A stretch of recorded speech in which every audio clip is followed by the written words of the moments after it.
If you want to learn something about God, shut your mouth and listen to me for a minute. Many children healed. We've seen midgets grow. We've seen arms and legs that stop growing because the growth cells have stopped. Manda da basata. I don't make this stuff up.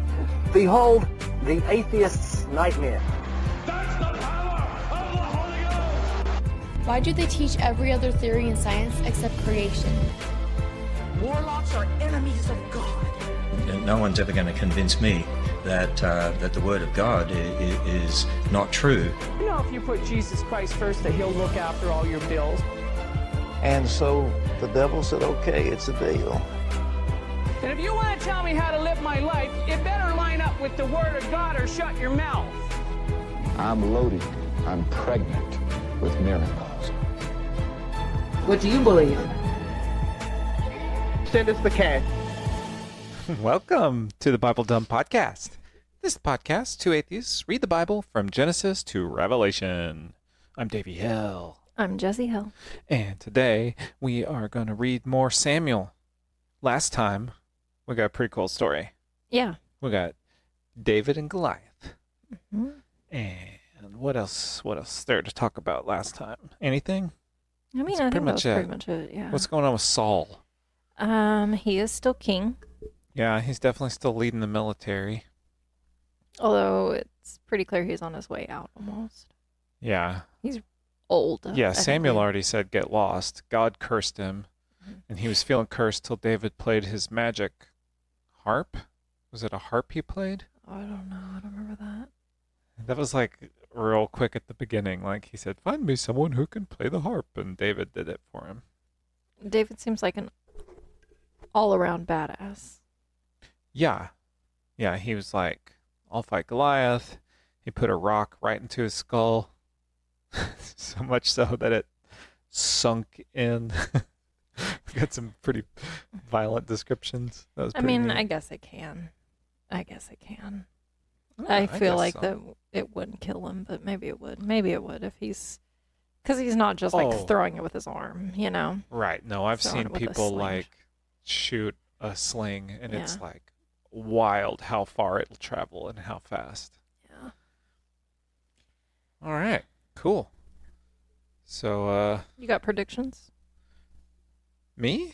Yeah. Well, I got spoilers. I already know a couple of things that are going to happen, but I don't really know what happens right after this. I don't know what happens with Saul. I feel like he's going to die. Yeah. How?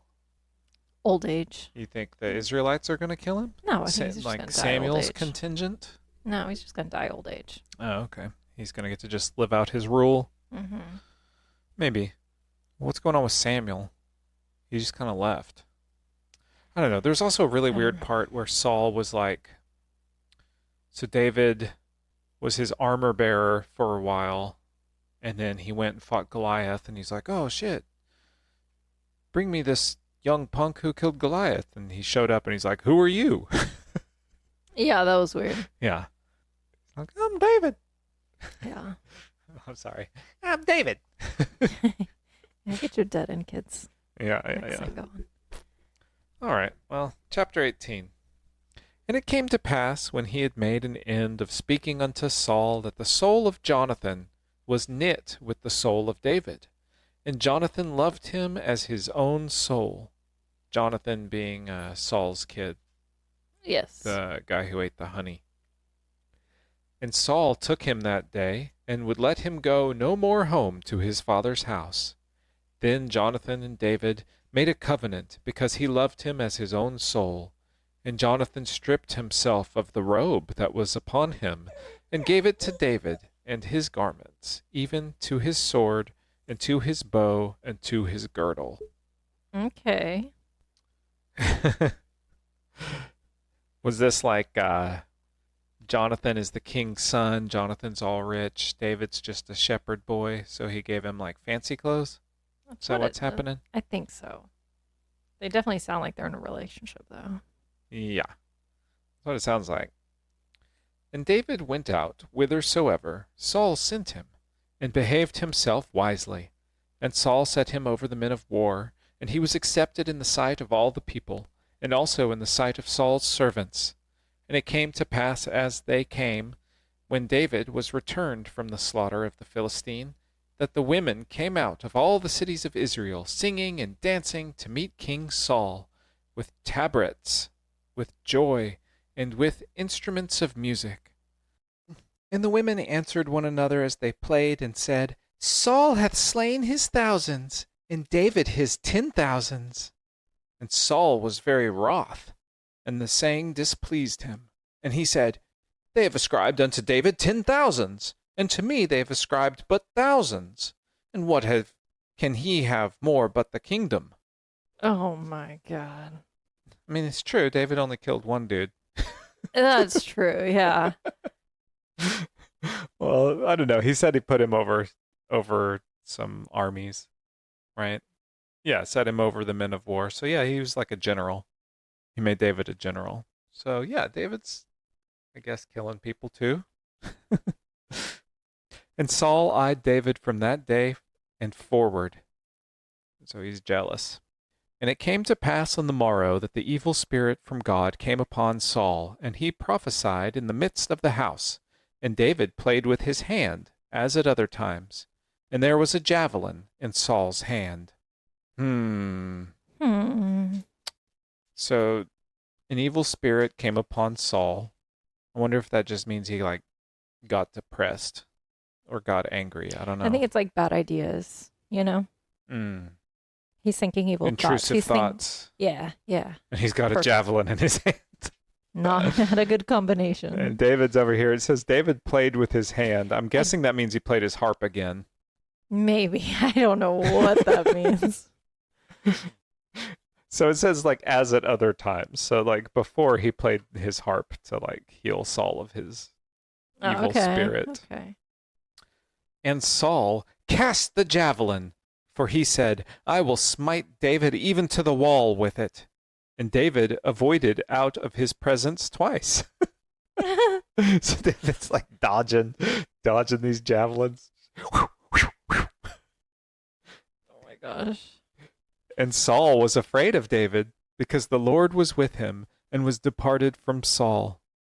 Therefore Saul removed him from him, and made him his captain over 1,000. And he went out and came in before the people. And David behaved himself wisely in all his ways, and the Lord was with him. Wherefore when Saul saw that he behaved himself very wisely, he was afraid of him. But all Israel and Judah loved David, because he went out and came in before them. And Saul said to David, Behold my elder daughter Merab, her will I give thee to wife. Only be thou valiant for me, and fight the Lord's battles. For Saul said, Let not mine hand be upon him, but let the hand of the Philistines be upon him.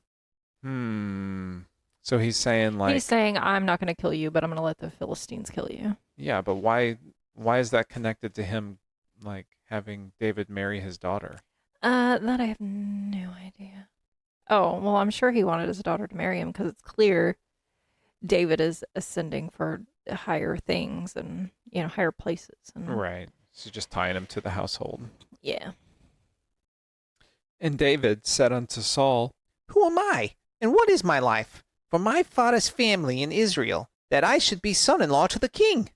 But it came to pass at the time when Merab, Saul's daughter, should have been given to David, that she was given unto Adriel, the Meholathite, to wife. Okay, well... A little switcheroo. So Saul, gave him a switcheroo. And Michal, Saul's daughter, loved David. Oh, okay, he's got a different daughter named Michal. Or Michal. We'll say Michal. Yeah. Lots of times there's just no commas in the Bible sometimes. Sometimes there is, sometimes there isn't. And Michal, Saul's daughter, loved David. This Bible, they put a little bit more effort into the watercolor Jesus on the front than they did to the formatting. Yeah. And Michal, Saul's daughter, loved David, and they told Saul, and the thing pleased him. And Saul said, I will give him her, that she may be a snare to him, and that the hand of the Philistines may be against him. Wherefore Saul said to David, Thou shalt this day be my son-in-law, and the one of the twain. In the one of the twain, okay. And Saul commanded his servants, saying, Commune with David secretly, and say, Behold, the king hath delight in thee, and all his servants love thee. Now therefore be the king's son-in-law. And Wait, who said that? Saul's having his servants go tell David this. Okay. I don't think David's aware of how much Saul hates him. He had to dodge his Well, yeah, but he's more javelins. Like, I feel like Saul's like, like really hating him. Yeah. And he's just giving David a bunch of really bad looks, and David's just like, well, he's kind of in a bad mood. I'm gonna go be busy somewhere else, you know? Yeah. I don't think David really realizes how much Saul hates him. Yeah, I think you're probably right. It's a little one-sided. Like, he's just like, blames it on the drink. He's like, oh, I just tried to kill you because I was in my cups. Yeah. I had a little curse from God upon me. And Saul's servants spake those words in the ears of David. And David said, Seemeth it to you a light thing to be a king's son-in-law, seeing that I am a poor man, and lightly esteemed? And the servants of Saul told him, saying, On this manner spake David. Okay, so they just went back and, I mean... David's not getting it, that's for sure. I just don't know if David is saying that he wants to be the son-in-law or does not. So he says, you think it's a light thing to be a king's son-in-law, that I'm a poor man and lightly esteemed? Like, do you think this is a small decision to make? Like, that's a big step for me. He definitely feels like he's not worthy. Yeah. So they went back and told Saul what David said, and Saul said, Thus shall ye say to David, The king desireth not any dowry, but 100 foreskins of the Philistines to be avenged. Ew. To be avenged of the king's enemies. Okay, so Are you sure I just can't pay a dowry, please? Yeah. Like, I'll work overtime. Yeah, that's gross. But I mean, I'll put them right next to my golden hemorrhoids. But Saul thought to make David fall by the hand of the Philistines. Set up. Yeah, this is a classic storytelling device, right? Like, yeah. where they're like, well, bring me the head of the most dangerous people, and then like the lone wolf hero goes out and like against all odds actually accomplishes the goal, but then the supposed ally or authority then turns their back on them. Oh yeah, for sure. Yeah.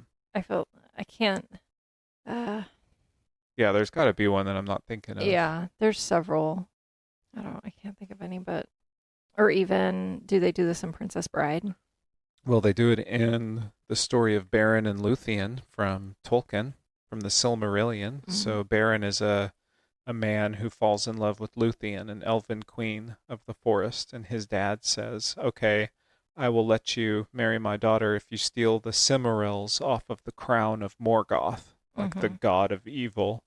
So obviously, like an impossible task, and he goes and does it, and then, the guy's forced to be like, okay, fine.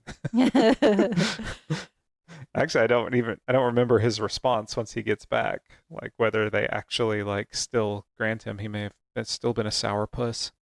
And when his servants told David these words, it pleased David well to be the king's son-in-law, and the days were not expired. Wherefore David arose and went, he and his men, and slew of the Philistines 200 men, and David brought their foreskins, and gave them in full tale to the king, that he might be the king's son-in-law, and Saul gave him Michal, his daughter, to wife.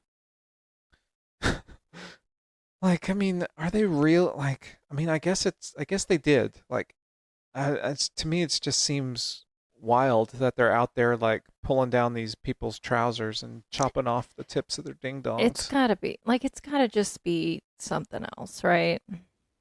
I don't think so. It can't be that. I think it's that. It's gotta just be, like, proof that you killed somebody, so, like, you bring... Yeah, I mean, that's what they're bringing. I mean, this is like brutal warfare. I don't know. I don't know what that you would be bringing, but I feel like, like it's got to be something different, like a thumb. Well, yeah, remember they did do that. Remember when they cut off like all their big toes Oh a yeah. few chapters ago? I don't remember who was doing that, but that was funny. Remember.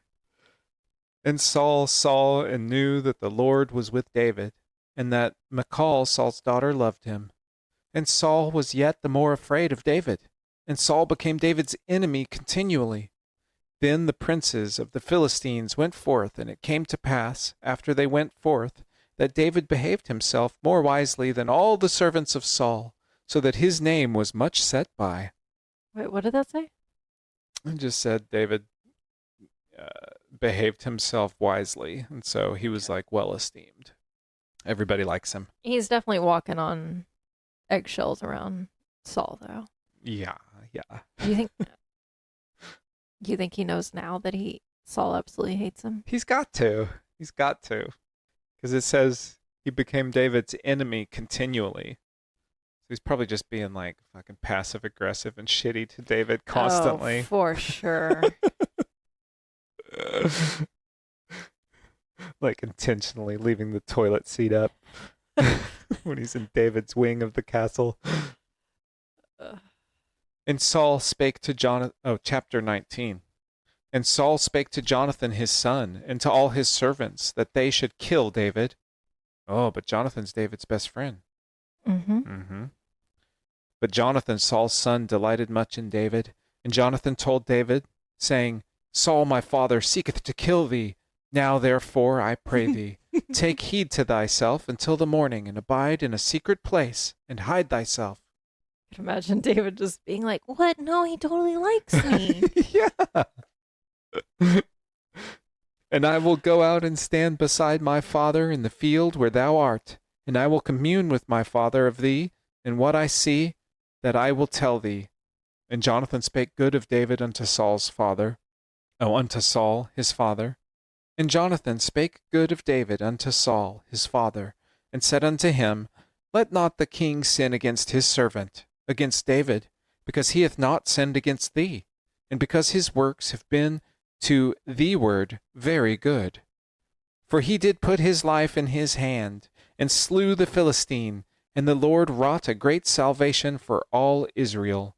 Thou sawest it, and didst rejoice. Wherefore then wilt thou sin against innocent blood, to slay David without a cause? And Saul hearkened unto the voice. I have a cause. It's because I hate him. What is that from? It's from The Office. Oh. And Saul hearkened unto the voice of Jonathan, and Saul sware, As the Lord liveth, he shall not be slain. And Jonathan called David, and Jonathan showed him all those things. And Jonathan brought David to Saul, and he was in presence as in times past.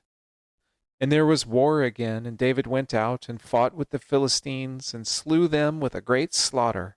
And they fled from him. And the evil spirit from the Lord was upon Saul, and he sat in his house with his javelin in his hand, and David played with his hand.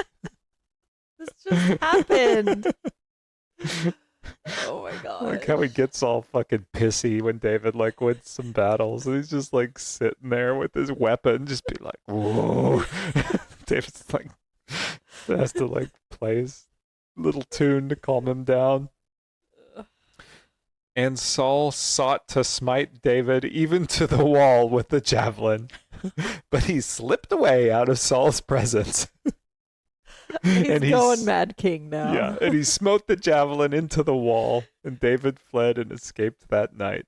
I just picture like David, like Saul getting all pissed, and David like, you know, stealing away, closing the door behind him, but like the moment the door closes, like a hatchet and a javelin and everything into the door behind him. Saul also sent messengers unto David's house, to watch him and to slay him in the morning. And Michal, David's wife, told him, saying, If thou save not thy life tonight, tomorrow thou shalt be slain.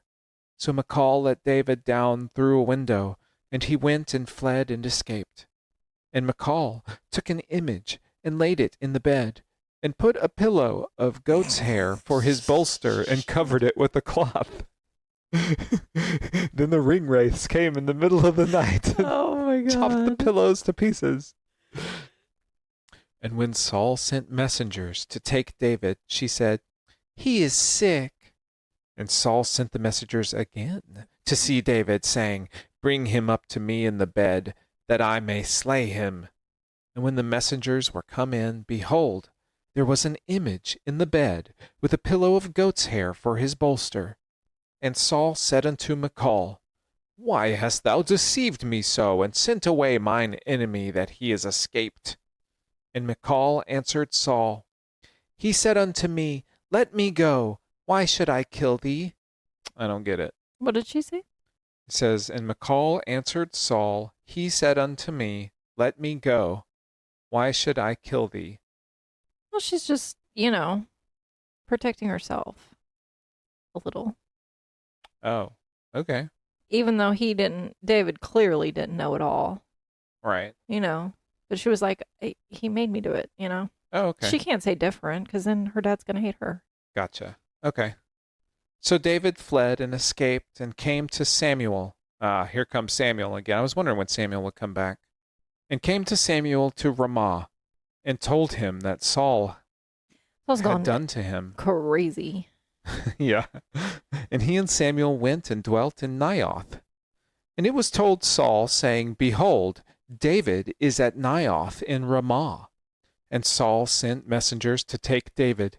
And when they saw the company of the prophets prophesying, and Samuel standing as appointed over them, the Spirit of God was upon the messengers of Saul, and they also prophesied. And when it was told Saul, he sent other messengers, and they prophesied likewise. And Saul sent messengers again a third time, and they prophesied also. Okay. I don't know what that means. I guess they're just convinced to not do it? Yeah, I guess so. Okay. Then went he also to Ramah, and came to a great well that is in Sechu, and he asked and said, Where are Samuel and David? And one said, Behold, they be at Naioth in Ramah. That's what everybody's been telling you already. And he went thither to Naioth in Ramah, and the Spirit of God was upon him also. And he went on and prophesied until he came to Naioth in Ramah. And he stripped off his clothes also, and prophesied before Samuel in like manner, and lay down naked all that day and all that night. Wherefore they say, Is Saul also among the prophets? End of chapter 19. Okay. So he was cured of his craziness, maybe. I don't think stripping naked is a sign. Well, it said he was prophesied, right? I guess, yeah, but I think that's maybe just like, I don't know, claiming your allegiance to the church or to God. Or maybe it's like it cleared his mind, It Maybe. allowed him to see the truth. It allowed him to see. I guess so. What the yeah, because correct action prophecy should usually be. means like to be able to see the future or Yeah. whatever. So I mean, So I it's don't. to see what the correct action should be, or what Yeah, maybe. the correct choices should be. We'll go with that. I don't know. Chapter 20. And David fled from Naioth and Ramah. And it was like, I don't trust this. It's like, fuck that. See. I don't get paid enough for this. And he said before Jonathan, What have I done? What is mine iniquity? And what is my sin before thy father? And he seeketh my life. And he said unto him, God forbid thou shalt not die. Behold, my father will do nothing, either great or small, but that he will show it me. And why should my father hide this thing from me? It is not so. It's just like word salad. I swear, sometimes I just have no idea what it's trying to say. I guess Saul just is no longer telling Jonathan his plans. No, I think David was saying, your dad's out to kill me. And he was saying, no, if he's going to do anything first, he's going to tell, or if he's going to do anything, he's going to tell me first and I can tell you. Oh, okay. And he's not said anything to me. That's what I got out of it. Okay.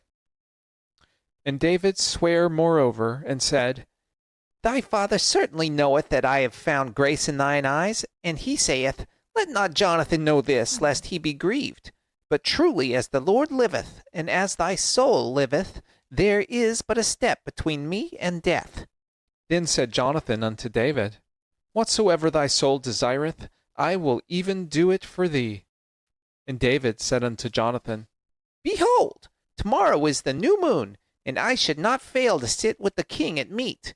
But let me go, that I may hide myself in the field unto the 3rd day at even. If thy father at all miss me, then say, David earnestly asked leave of me, that he might run to Bethlehem his city, for there is a yearly sacrifice there for all the family. And he say thus, It is well, thy servant shall have peace. But if he be very wroth, then be sure that evil is determined by him. Therefore thou shalt deal kindly with thy servant, for thou hast brought thy servant into a covenant of the Lord with thee. Notwithstanding, if there be in me iniquity, slay me thyself, for why shouldest thou bring me to thy father? What'd you get out of that? So he's going to test him to see if he gets angry about him being gone. So if he's angry that David's gone, clearly he had a plan to assassinate him. Okay. And if he doesn't care, then clearly he doesn't care about his presence anymore. Gotcha. And Jonathan said, Far be it from thee, for if I knew certainly that evil were determined by my father to come upon thee, then would I not tell it thee? Then said David to Jonathan, Who shall tell me? For what if thy father answer thee roughly? And Jonathan said unto David, Come, and let us go out into the field. And they went out both of them into the field.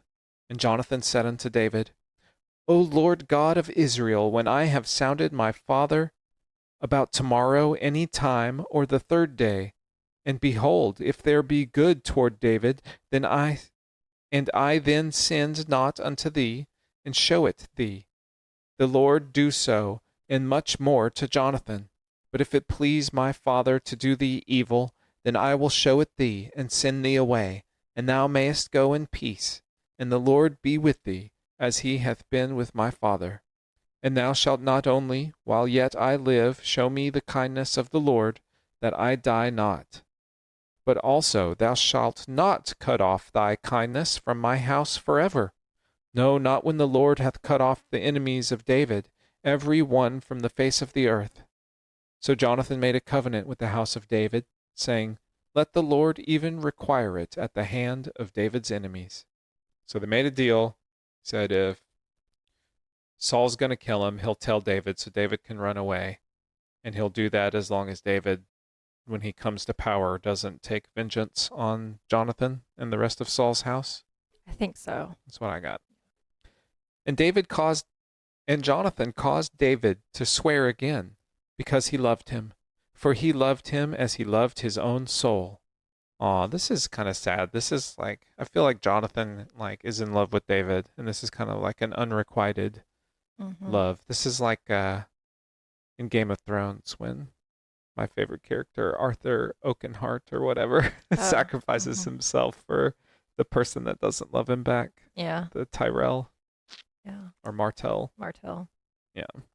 Then Jonathan said to David, Tomorrow is the new moon, and thou shalt be missed, because thy seat will be empty. And when thou hast stayed 3 days, then thou shalt go down quickly, and come to the place where thou didst hide thyself when the business was in hand, and shalt remain by the stone Ezel. And I will shoot 3 arrows on the side thereof, as though I shot at a mark. And behold, I will send a lad, saying, Go, find out the arrows, if I expressly say unto the lad, Behold, the arrows are on this side of thee. Take them. Then come thou, for there is a peace to thee, and no hurt, as the Lord liveth.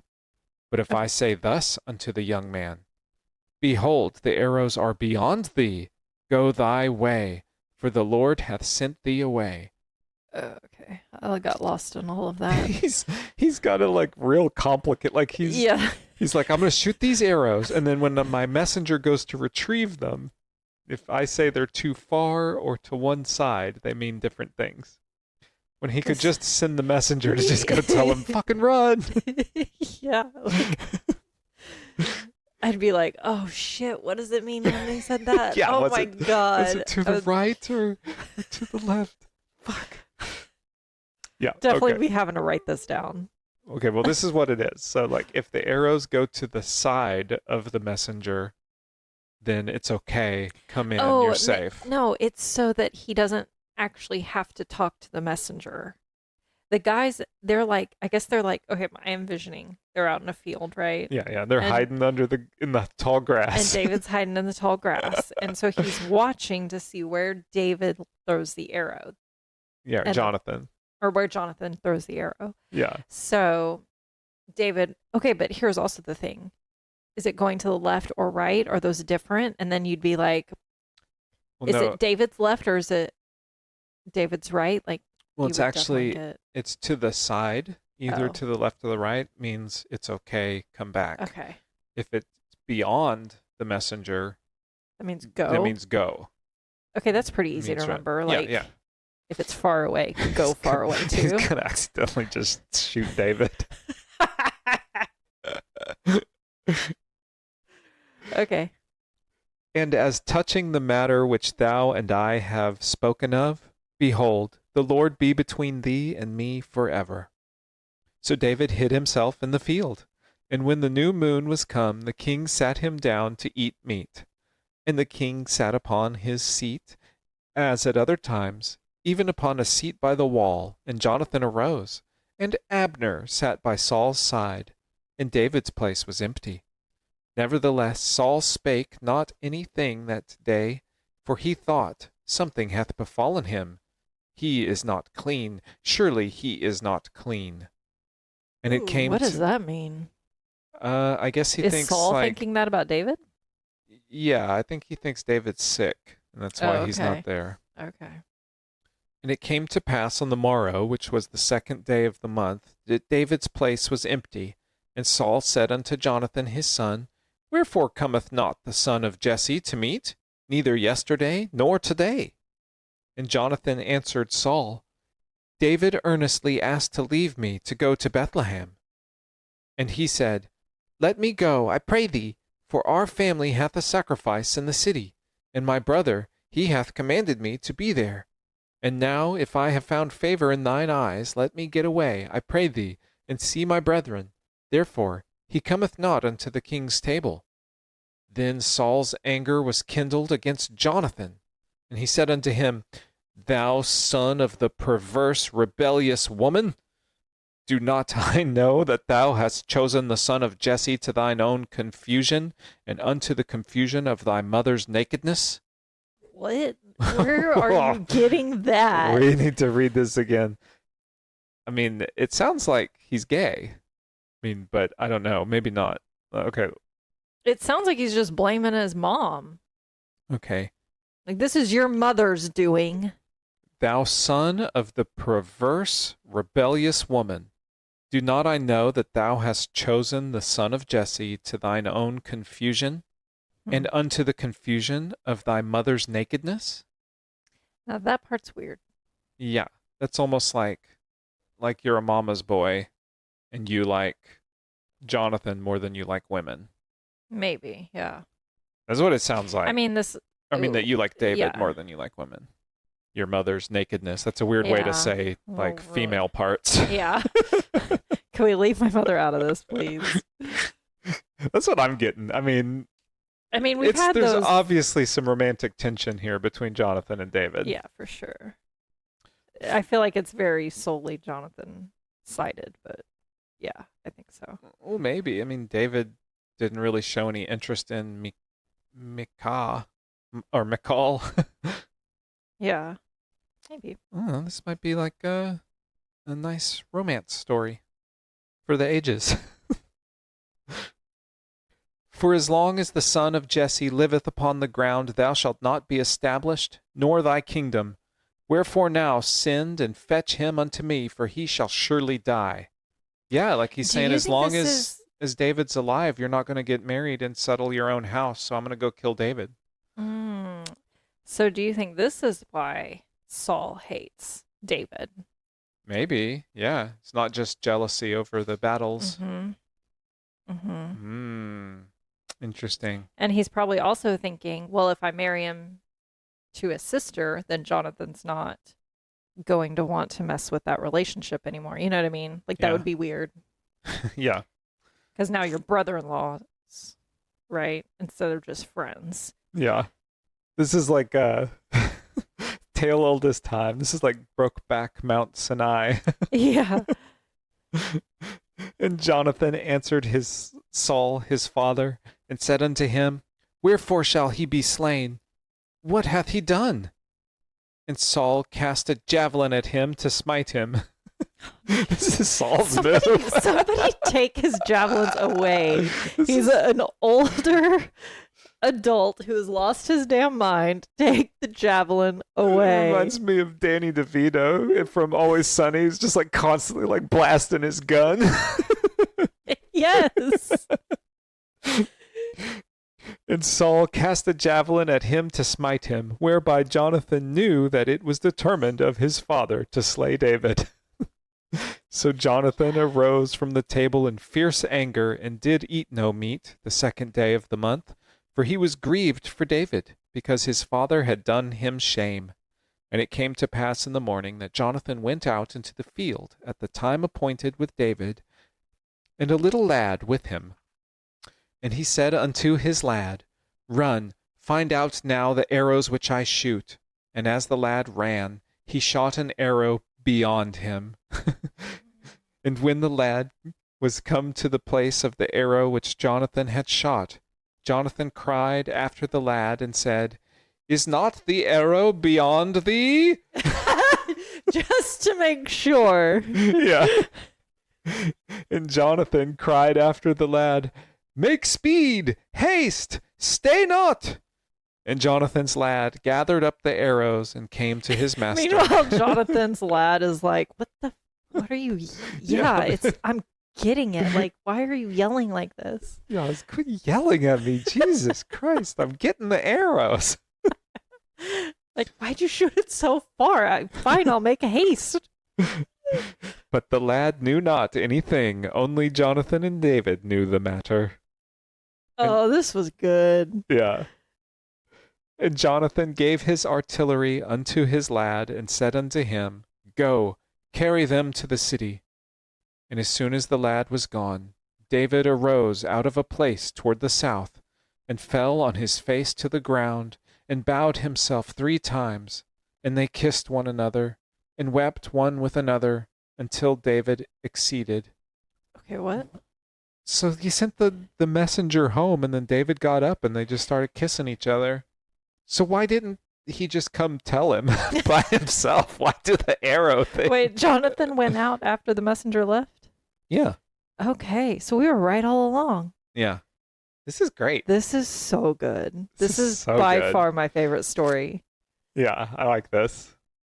And Jonathan said to David, Go in peace, for as much as we have sworn both of us in the name of the Lord, saying, The Lord be between me and thee, and between my seed and thy seed forever. And he arose and departed, and Jonathan went into the city. Wow. Wait, what did he say at the end there? Read it one more time. He said, Go in peace, for as much as we have sworn both of us in the name of the Lord, saying, The Lord be between me and thee, and between my seed and thy seed forever. Oh. Yeah. That's sweet. That's sweet. What a great ending. Yeah. That's such a good story. How did people not realize that these two are in love? Surely they do, right? They have to. I mean, it's so obvious on the page. Like, it's very, like, I understand, like, they're going to be like, oh no, they just were like kissing each other on the cheek. But like, nobody else has been kissing each other on the cheek in this whole book so far. Like, it's obvious that these two, like, are in love. Absolutely. I wonder, like, I'll definitely have to look up, and we'll talk about it next time. Just like, I want to hear like what the Christian response to this is, because obviously this has been talked about before. It'd have to be. Everybody loves David. David's one of the main guys, I think. So how could they be homophobes? I don't know. I don't know. Obviously, they're just going to deny that David and Jonathan had a relationship. Yeah, absolutely. Yeah. But for all the crazy people who are going around trying to take gay books out of the library and schools, bam, here's you a gay story right here. Bam. Right in the Bible. Yeah. Bible's gay. Stay gay, everyone. Stay gay, everybody. Bye.